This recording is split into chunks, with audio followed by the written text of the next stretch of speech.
Misalnya saya tukar gimana Pak? Tukar nopo? Saya kan Luar biasa sekali. permasalahan saya itu masalah air itu. Saya minta Nopo? pemasangan pump secara gratis itu gimana? Oh, PDAM. Ya. Oke, nanti kita pasangkan gratis ya dari CSR ya. Ya, kita pasangkan air gratis. Ampun.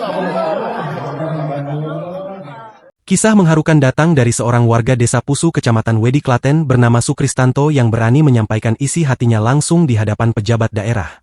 Saat menghadiri acara sambung rasa bersama Bupati Klaten, Hamenang Wajar Ismoyo, ia justru menolak hadiah sepeda yang biasa diberikan kepada warga.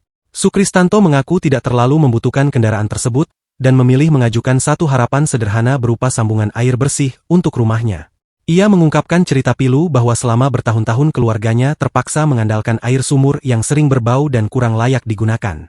Keadaan ekonomi yang sulit membuatnya tidak mampu memasang instalasi mandiri, padahal air bersih sangat ia butuhkan untuk keperluan sehari-hari. Mendengar keluhan jujur tersebut, Bupati Hamenang langsung mengapresiasi keberaniannya dan meminta perwakilan perusahaan daerah untuk mengupayakan pemasangan gratis melalui program tanggung jawab sosial. Hanya dalam beberapa hari kemudian saluran dari PDAM Tirta Merapi sudah terpasang dan mengalirkan air bersih ke rumah Sukristanto.